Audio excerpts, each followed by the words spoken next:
नमस्कार साथियों, परिहार क्लासेस में आपका स्वागत है। हम लगभग 2 वीडियोस में उत्तर प्रदेश के पूरे जीके का रिवीजन करेंगे, जिसे हम जल्दी जल्दी पूरा करेंगे ताकि जल्दी जल्दी से क्वेश्चंस याद हो जाएं और हम जल्दी से उनका आंसर्स दे सकें। चलिए शुरू करते हैं। उत्तर प्रदेश भारत के उत्तर में स्थित एक राज्य है। यह जनसंख्या की दृष्टि से भारत का सबसे बड़ा राज्य एवं क्षेत्रफल की दृष्टि से 5वें स्थान पर है। तो जनसंख्या के मामले में तो पहले नंबर पर है और क्षेत्रफल की दृष्टि से 5वें स्थान पर आता है यूपी। इसकी राजधानी लखनऊ है और इलाहाबाद इसकी न्यायिक राजधानी है। उत्तर प्रदेश की सीमा कुल 9 राज्यों से लगती है। राज्य के उत्तर में उत्तराखंड और हिमाचल प्रदेश, पश्चिम में हरियाणा और दिल्ली और राजस्थान, दक्षिण में मध्य प्रदेश तथा छत्तीसगढ़, पूर्व में बिहार, झारखंड राज्य स्थित है। इनके अतिरिक्त राज्य की सीमा पूर्वोत्तर दिशा में नेपाल से लगती है। केवल एक ही देश से अंतर्राष्ट्रीय सीमा लगती है और 9 राज्यों से इसकी सीमा टच होती है। आगे है, उत्तर प्रदेश में कुल 75 जिले हैं। प्रदेश का सबसे पूर्वी जिला बलिया है, पश्चिमी जिला शामली है, उत्तरी जिला सहारनपुर है और दक्षिणी जिला सोनभद्र है। यानी कि सबसे ऊपर है सोनभद्र, सबसे नीचे है सबसे ऊपर है सहारनपुर, सबसे नीचे है सोनभद्र। पूर्वी दिशा में यानी कि सीधे हाथ की तरफ है बलिया और पश्चिमी दिशा में यानी कि लेफ्ट हैंड साइड पर सबसे लास्ट है जिला, वो है शामली। उत्तर प्रदेश के सर्वाधिक जिलों की स्पर्श करने वाला राज्य मध्य प्रदेश है तथा सर्वाधिक सीमा की लंबाई भी मध्य प्रदेश से लगती है। यानी कि उत्तर प्रदेश के सबसे ज्यादा जिले किस राज्य से सीमा बनाते हैं तो मध्य प्रदेश से, और उत्तर प्रदेश की सीमा सबसे ज्यादा किस राज्य से लगती है तो वो भी मध्य प्रदेश से ही है। उत्तर प्रदेश का अक्षांशीय विस्तार 23 डिग्री 52 मिनट से उत्तरी अक्षांश से लेकर के 30 डिग्री 24 मिनट उत्तरी अक्षांश तक है तथा 77 डिग्री 05 मिनट पूर्वी देशांतर से लेकर के 84 डिग्री 38 मिनट पूर्वी देशांतर के बीच में उत्तर प्रदेश बसा हुआ है। पूर्व से पश्चिम तक इसकी लंबाई 650 किलोमीटर है तथा उत्तर से दक्षिण तक इसकी लंबाई 240 किलोमीटर है। सर्वाधिक क्षेत्रफल वाले 4 जिले हैं। सबसे बड़ा है लखीमपुर खीरी, उससे छोटा सोनभद्र, उससे छोटा हरदोई और उससे छोटा सीतापुर। ये सबसे बड़े 4 जिले हैं। पहले नंबर पर लखीमपुर है। ये ऐसे लिस्ट है।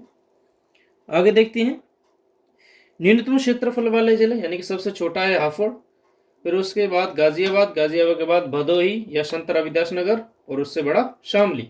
तो ये नीचे से 4 बड़े हैं, नीचे से 4 छोटे हैं, सबसे छोटा, उससे बड़ा, उससे बड़ा, उससे बड़ा, और ये सबसे ऊपर बड़े हैं, बड़े से फिर छोटा, फिर छोटा, फिर छोटा, ऐसे करके। उत्तर प्रदेश का सबसे पूर्वी जिला बलिया, पश्चिमी जिला शामली, ये सब हम देख चुके हैं। उत्तर प्रदेश की सीमा एकमात्र देश नेपाल से मिलती है। नेपाल से उत्तर प्रदेश के 7 जिले महाराजगंज, सिद्धार्थनगर, बलरामपुर, श्रावस्ती, बहराइच, लखीमपुर एवं पीलीभीत की सीमा लगती है।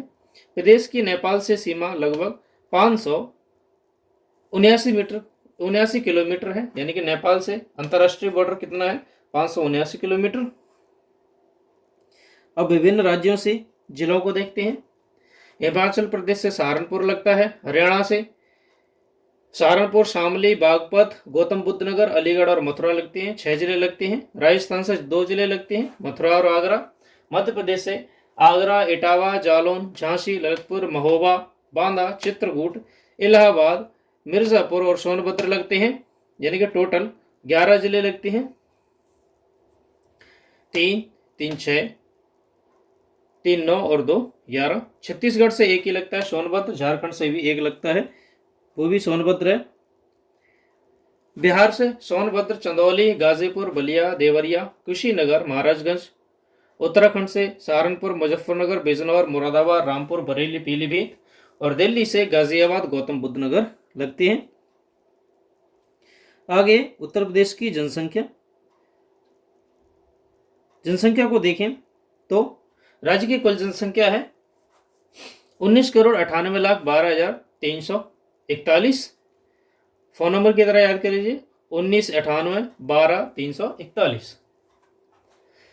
कुल पुरुषों की जनसंख्या है 10,44,80,510 और महिलाओं की संख्या है 95,33,000 सॉरी 9,53,31,000 सॉरी कुछ कंफ्यूजन हो रहा है 9,53,31,831 किलोमीटर। जनसंख्या में परसेंटेज में देश की कुल जनसंख्या का लगभग 16.50% यानी कि 16.5% जनसंख्या है वो यूपी में निवास करती है। सर्वाधिक जनसंख्या वाला जिला है इलाहाबाद और सबसे कम जनसंख्या वाला जिला है महोबा। ये दशकीय वृद्धि दर है। 2001 से 2011 के दौरान राज्य की दशकीय वृद्धि 20.23% रही।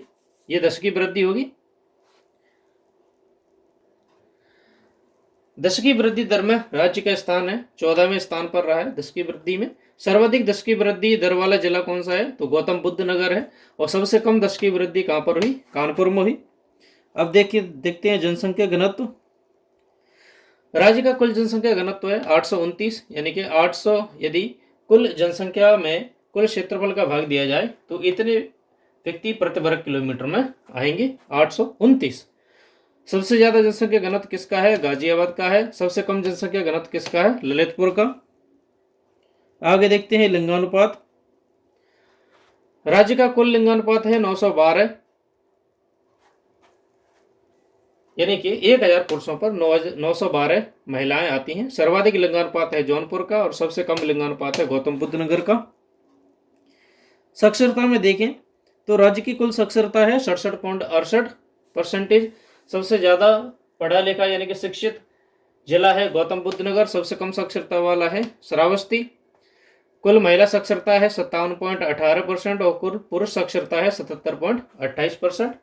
सबसे ज्यादा महिला साक्षरता वाला जिला कानपुर है। सबसे कम महिला साक्षरता वाला जिला श्रावस्ती है। सबसे ज्यादा पुरुष साक्षरता वाला जिला गौतम बुद्ध नगर है और सबसे कम साक्षरता वाला जिला श्रावस्ती है। तो आपको पुरुष साक्षरता में ध्यान रखना है। अब देखते हैं उत्तर प्रदेश की हिस्ट्री को। उत्तर प्रदेश के इतिहास को कुल 5 भागों में बांटा गया है। एक तो प्राग ऐतिहासिक या पूर्व वैदिक काल जो कि 600 ईसा पूर्व तक था। बौद्ध काल 600 ईसा पूर्व से 1200 ईसा पूर्व तक।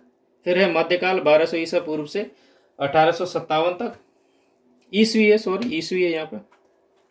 और ब्रिटिश काल 1857 से 1947 तक। और स्वतंत्रता यानी कि स्वतंत्रता के बाद का भारत यानी कि 1947 से अब तक। तो हम देखते हैं प्राग ऐतिहासिक काल या पूर्व वैदिक काल 600 ईसा पूर्व का है। प्राचीन काल में उत्तर प्रदेश का आर्यव्रत का भाग था। उत्तर प्रदेश का इतिहास लगभग 4000 साल पुराना है। रामायण और महाभारत काल में अनेक स्थल उत्तर प्रदेश में स्थित हैं। बौद्ध काल में क्या क्या था बौद्ध काल देखते हैं। भगवान बुद्ध ने अपना जो उपदेश उत्तर प्रदेश के वाराणसी यानी कि बनारस के निकट सारनाथ में ही दिया था। भगवान बुद्ध का परिनिर्वाण यानी कि मृत्यु उत्तर प्रदेश के कुशीनगर में ही हुई थी। 18 महाजनपदों में से 8 महाजनपद कुरु, पांचाल, काशी, कौशल, सूरसेन, चेदी, वत्स और मल्ल वर्तमान उत्तर प्रदेश में ही थे। तो 16 महाजनपदों में से यूपी में कितने महाजनपद थे 8। अब है मध्यकाल।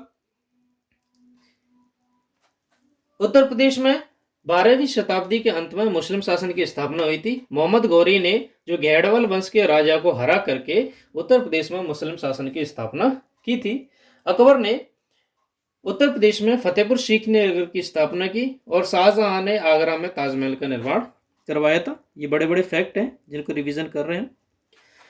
अब है ब्रिटिश काल। ब्रिटिश काल की शुरुआत उत्तर प्रदेश में बंगाल प्रेसिडेंसी का हिस्सा था, लेकिन सन 1833 में इसे बंगाल प्रेसिडेंसी से अलग करके पश्चिम उत्तर प्रांत आरंभ में आगरा प्रेसिडेंसी कहलाया। ये तो अलग कर दिया गया इसे बंगाल प्रेसिडेंसी से। ब्रिटिश शासन के खिलाफ पहले आंदोलन की शुरुआत उत्तर प्रदेश में मेरठ जिले से हुई थी। सन 1902 में पश्चिम उत्तर प्रांत का नाम बदलकर संयुक्त प्रांत रख दिया गया था। प्रारंभ में संयुक्त प्रांत की राजधानी इलाहाबाद थी, जिसे कि 1920 में बदल करके लखनऊ में पहुंचा दिया गया था। फिर है स्वतंत्रता काल यानी कि 1947 के बाद 1947 के बाद संयुक्त प्रांत भारतीय गणराज्य का प्रशासनिक इकाई बन गया था और 2 साल के अंतर्गत टिहरी, गढ़वाल एवं रामपुर को भी संयुक्त प्रांत में शामिल कर लिया गया था। 12 जनवरी 1950 को संयुक्त प्रांत का नाम बदल करके उत्तर प्रदेश कर दिया गया। तो नाम कब पड़ा पहली बार? 12 जनवरी 1950 को।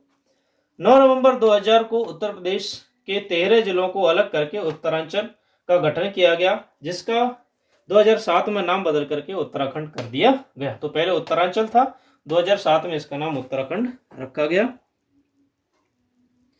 अब है प्रदेश की प्रमुख जनजातियां।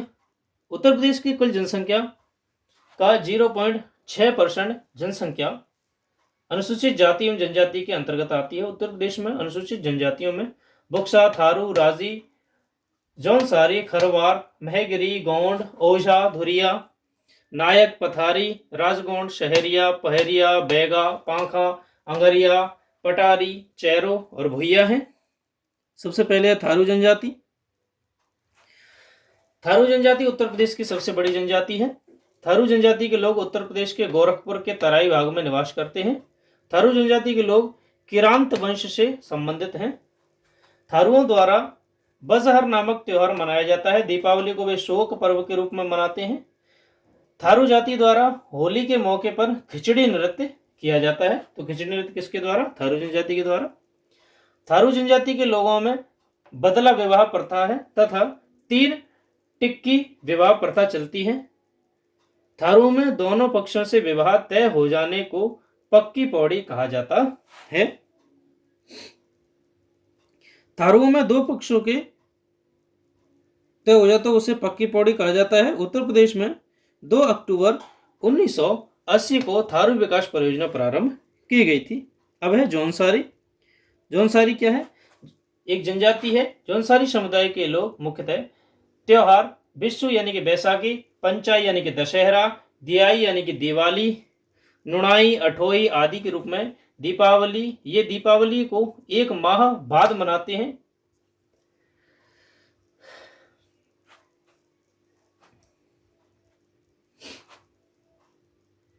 हारुत, राशो, घुमसू, झेला, धी, तांदी, मरोज, पुरणाई आदि इनके प्रमुख नृत्य हैं। अब है बुक्सा एवं बक्सा जनजाति। उत्तर प्रदेश में बुक्सा जनजाति बिजनौर जिले में पाई जाती है। बुक्सा जनजाति की पंचायत के सर्वोच्च व्यक्ति को तखत कहा जाता है। जैसे अपने आप प्रमुख होते हैं, प्रधान होते हैं, वही उसे तखत कहा जाता है। उत्तर प्रदेश में बुक्सा जनजाति विकास परियोजना 1983 से 84 के बीच में प्रारंभ की गई थी। अब है खरवार जनजाति। उत्तर प्रदेश में खरवार जनजाति के लोग मुख्यतः सोनभद्र जिले में ही निवास करते हैं। सूरजवंशी, पतवंदी, दौलतबंदी, खैरी, मोगती, आर्मिया इस जनजाति की उपजातियां हैं। बदौस, बनसंती, दूल्हादेव, घमशान, गौरैया आदि इनके प्रमुख देवता हैं। खरवार जनजाति का प्रमुख नृत्य है कर्मा। अब है उत्तर प्रदेश की प्रमुख नदियां। गंगा और यमुना उत्तर प्रदेश की सबसे प्रमुख नदियां हैं। गंगा उत्तर प्रदेश की सबसे लंबी नदी है। उत्तर प्रदेश में नदियों के उद्गम स्थल के आधार पर 3 भागों में बांटा गया है। एक तो हिमाचल से निकलने वाली, जिसमें है गंगा, यमुना, काली, शारदा या रामगंगा, घाघरा और गंडक। उत्तर प्रदेश के मैदानी भाग से निकलने वाली नदियां हैं गोमती, वरुणा, पांडो, ईशन और रिहंद। अगली है दक्षिणी पठार से निकलने वाली नदी चंबल, बेतवा, केन, सोन, टोंस और कन्हार और रिहंद। आगे है गंगा नदी।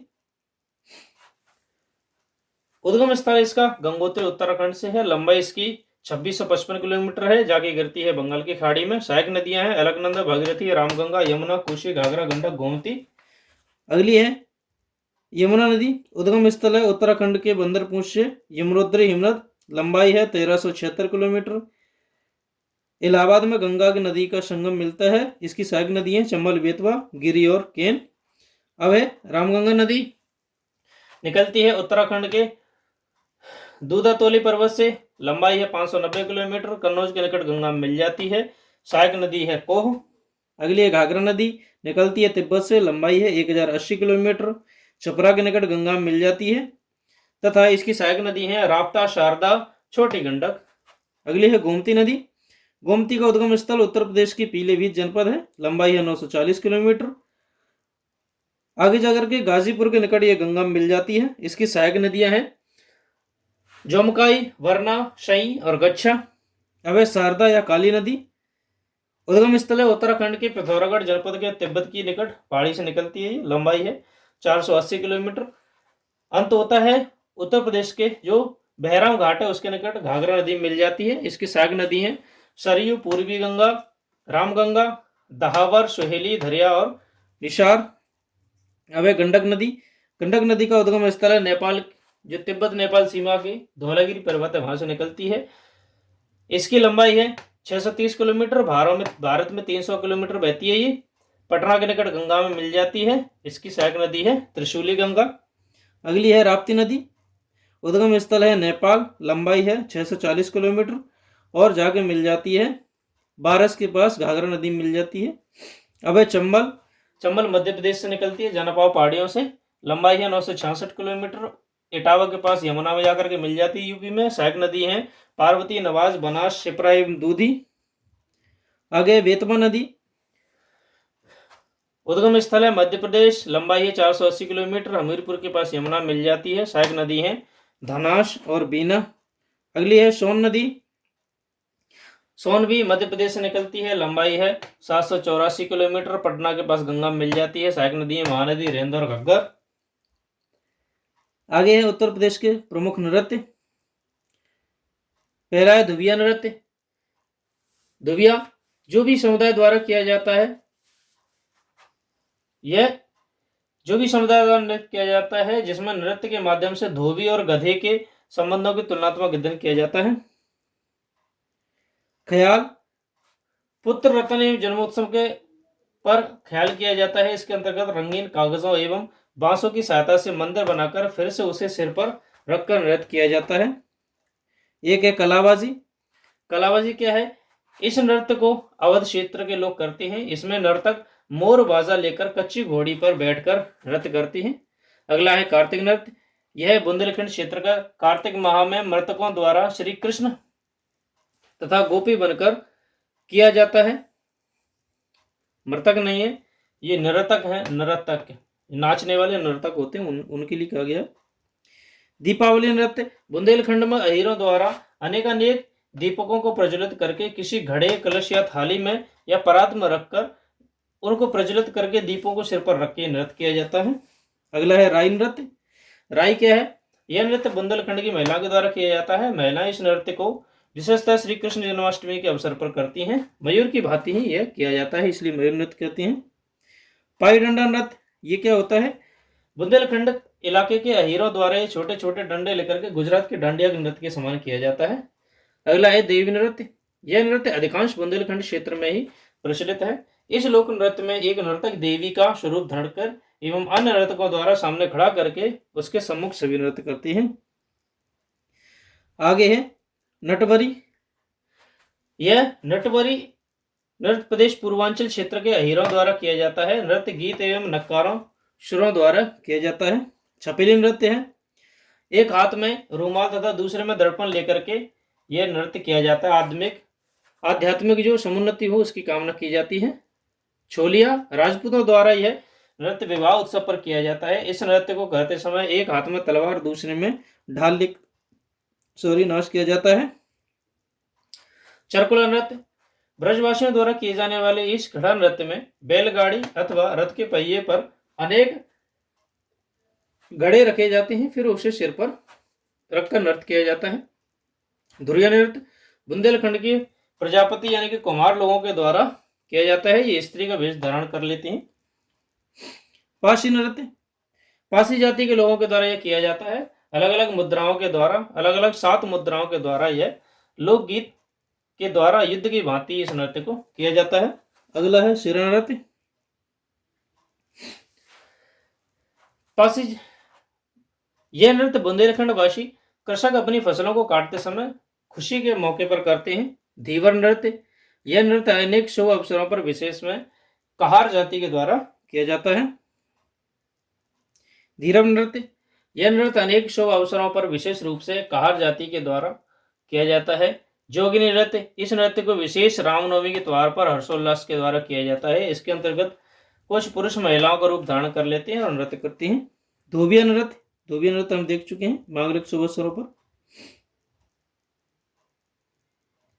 राज्य में नृत्य परंपराओं से संबंधित अन्य भी तथ्य हैं इसमें। लोक नृत्य, नटबरी में नर्तक कुश्ती लड़ते हैं, कबड्डी खेलती हैं, चिड़ियों को जैसा व्यवहार करते हैं। कर्मा लोक नृत्य के अंतर्गत नर्तक फुदकते हुए वृक्षों की पत्तियों और डालियों को काटकर पुजारी को लाकर देते हैं। नृत्य करते हुए इन वृक्षों की पत्तियों और शाखाओं को शराब के साथ नर्तकों द्वारा चढ़ाई जाती है। अब है उत्तर प्रदेश के उद्योग। डीजल लोकोमोटिव वर्क्स वाराणसी में है। तेल शोधक कारखाना मथुरा में है। हिंदुस्तान एल्यूमिनियम कॉरपोरेशन सोनभद्र में है। परमाणु शक्ति केंद्र नरोरा बुलंदशहर में है। कृत्रिम अंग निर्माण लिमिटेड कानपुर में है। सिंगरौली कोयला खान वाराणसी में है। मॉडर्न बेकरीज कानपुर में है। इंडियन टेलीफोन इंडस्ट्री रायबरेली और नैनी में है। हिंदुस्तान एरोनॉटिक्स लिमिटेड लखनऊ और कानपुर में है। Deep freeze meat plant Tundla Firozabad में है। ट्रांसफार्मर फैक्ट्री झांसी में है। अपट्रॉन कैपेसिटर लिमिटेड लखनऊ में है। भारतीय चमड़ा रगाई जूता संस्थान कानपुर में है। अब है उत्तर प्रदेश के खनिज।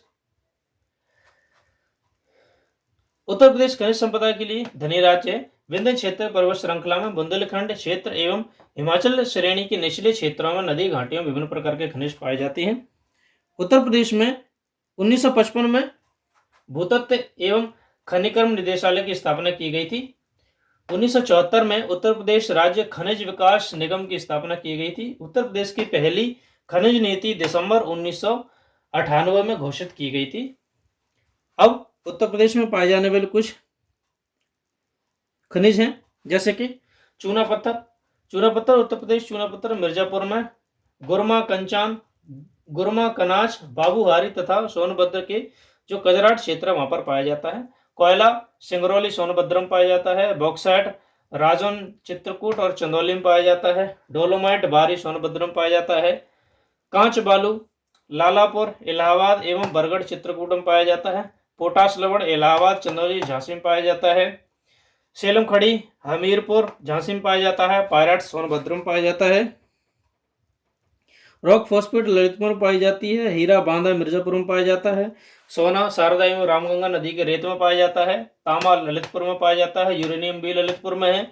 संगमरमर मिर्जापुर एवं सोनभद्र में है। जिप्सम झांसी और हमीरपुर में पाया जाता है। सैंडस्टोन मिर्जापुर में पाया जाता है।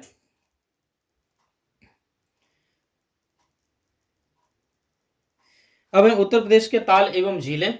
ये कहां कहां पर स्थित है, देखिए।